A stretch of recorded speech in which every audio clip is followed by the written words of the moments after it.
नमस्ते, मैं हूँ आर गगन सिंह और मैं एज ऑफ डिस्कवरी के बारे में बात करना चाहता हूँ।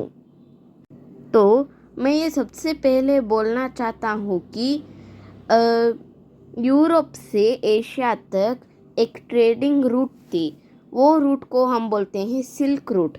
सिल्क रूट क्यों? क्योंकि वहाँ पर चाइना का सिल्क क्लोथ्स यूरोप को जाते थे, वैसे ही इंडियन मसाले, चाइना के क्लोथ्स, वैसे ही सिल्क और स्पाइसेस के ऊपर यूरोप निर्भर यानी डिपेंडेंट था एशिया के ऊपर।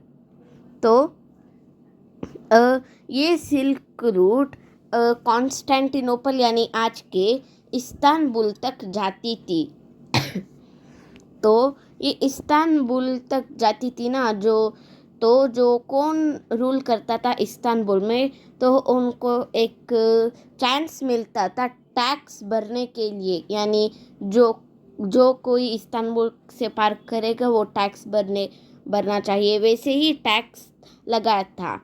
तो जब बिजेंटीन एम्पायर कॉन्स्टेंटिनोपल तक रूल करती थी, तो वो अ, तो बिजेंटीन एम्पायर एंड होने के बाद ऑटोमन एम्पायर बिजेंटीन एम्पायर को ख़त्म कर वहाँ पर कॉन्स्टेंटिनोपल पे रूल करती थी। तो ये मुस्लिम थी ना, तो क्रिश्चियन देशों को नफ़रत था मुस्लिम देशों से, तो वह और एक रूट को खोजने गए थे। इसमें रिपब्लिक ऑफ वेनिस और जेनोवा, ये दो देश हैं जो कि वहाँ तब वो ज़माने में सी रूट्स शिप में एक्सपर्ट थे।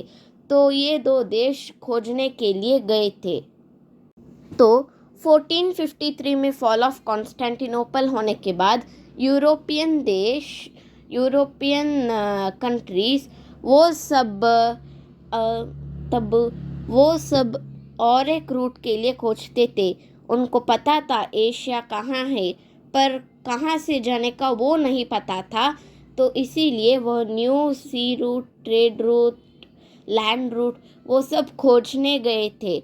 सी रूट में तो मैं बोला हूँ रिपब्लिक ऑफ वेनिस और जेनोआ, पर ये तीनवें स्थान में आता है पोर्चुगल। तो पोर्चुगल वो देश वो ज़माने में शिप मैन्युफैक्चरिंग में बहुत एक्सपर्ट था। वो शिप मैन्युफैक्चरिंग में एक्सपर्ट था, इसीलिए पोर्चुगल और स्पेन दोनों मिलकर खोजने के लिए गए एशिया को। तो हम देख सकते हैं वास्कोडा गामा। वास्कोडा गामा नहीं, क्रिस्टोफर कोलंबस आकर स्पेन के तरफ और वास्कोडा गामा आकर पोर्चुगल के तरफ। तो यहाँ पर हम देख सकते हैं ये आप प्लेस जो कि आप आइडेंटिफाई कर सकते हैं, ये प्लेस कैरेबियन सी है। कैरेबियन सी यानी सेंट्रल अमेरिका का एक पार्ट है। तो क्रिस्टोफर कोलंबस का एक ओपिनियन था कि अगर हम अफ्रीका के तरफ जाएंगे तो लेट होगा, पृथ्वी तो राउंड है। तो अगर हम वेस्ट के तरफ गए तो हम पूरा जाकर हम ईस्ट एशिया यानी चाइना, चीन, जापान वो जगह तक पहुंच सकते हैं वेस्ट के तरफ। तो ये थी क्रिस्टोफर कोलंबस का ओपिनियन, और वो गया भी था, पर वो प्लेस बहुत अलग सा था, एशिया नहीं था। तो ये बहुत मशहूर एक्सप्लोरर मार्को पोलो वो भी एशिया घूमकर आए थे, और एशिया कैसा था वो डिस्क्राइब करे थे। तो तब स्पेन के रानी थे इज़ाबेला, तो उन्होंने ही फंडिंग दिया था क्रिस्टोफर कोलंबस को इंडिया और चाइना का रूट ढूंढने के लिए। तो वो जाकर अमेरिका पहुंचा। तो वो आइलैंड्स जो कि अनजान थे, वो ये बोलता था कि क्रिस्टोफर कोलंबस वो एशिया ही है। वो बहुत स्ट्रेट ऑफ मलाक्का खोजने गया था और सिल्क रूट खोजने गया था, पर कुछ भी नहीं मिला। पर वहाँ पर सिविलाइजेशंस मिले थे, जिसमें इनका सिविलाइजेशन बहुत फेमस है। तब वो बहुत पावरफुल था सेंट्रल अमेरिका में। और पर ये स्पेनिश कॉलोनाइजर्स उसे रूल करके बहुत सा जुल्म किया था उनके ऊपर। तो क्रिस्टोफर कोलंबस रॉन्ग डायरेक्शन पर चला गया था। तो क्रिस्टोफर कोलंबस रॉन्ग था इंडिया और चाइना के सी रूट पर। तो अब हम देख सकते हैं अफ्रीका का मैप। तो अफ्रीका का मैप में दो रूट हैं, एक वास्को दा गामा का और एक पेड्रो अल्वारेस कैब्राल का। तो यहाँ पर वास्को दा गामा इनका ये ओपिनियन था कि अफ्रीका का कोस्ट लाइन लेकर हम जा सकते हैं चाइना या इंडिया को। तो वो कोस्ट लाइन गया और केप ऑफ गुड होप्स तक पहुंचा, और उसके बाद नहीं पता था कैसा जाने के लिए। तो वो मोज़ाम्बिक से गया, सोमालिया से गया, और वो जाकर आज के प्रेजेंट डे इंडिया के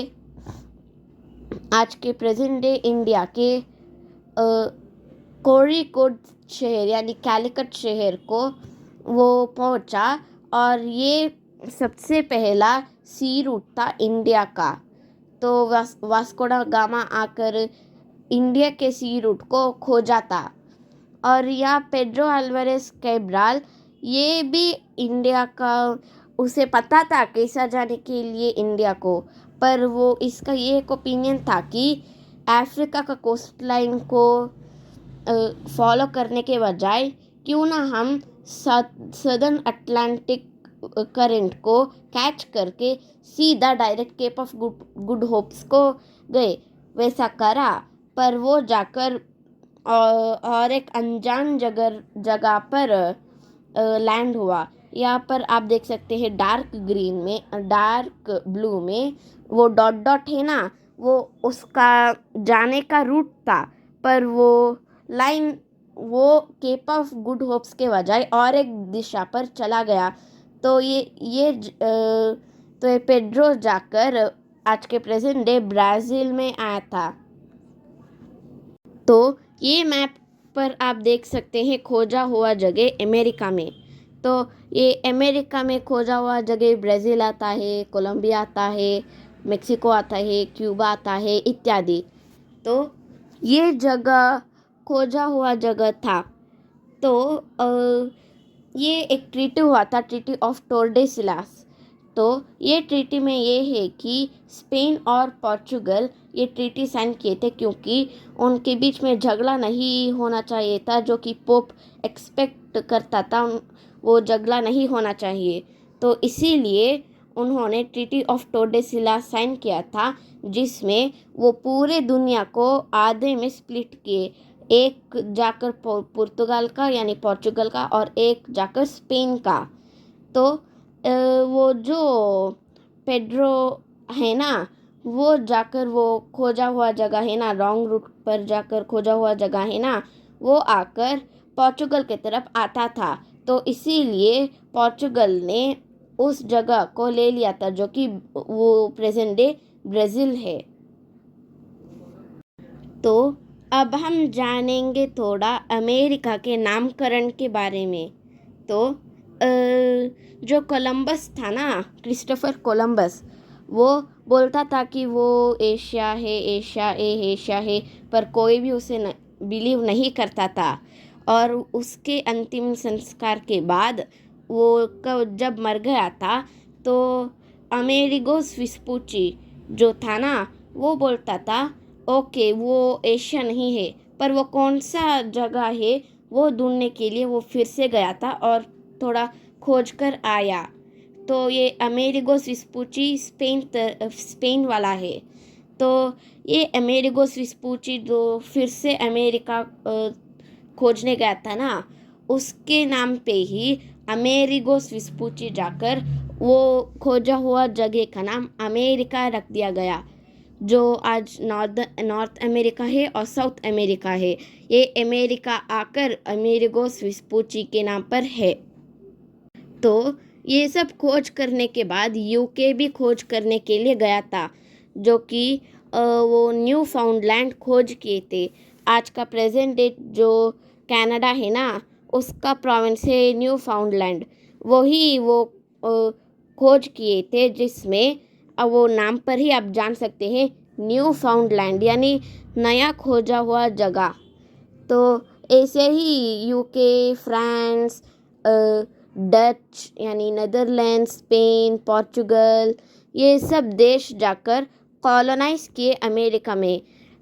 अमेरिका में तो पहले भी लोग थे, पर वो लोग को वो मैसेकर किए।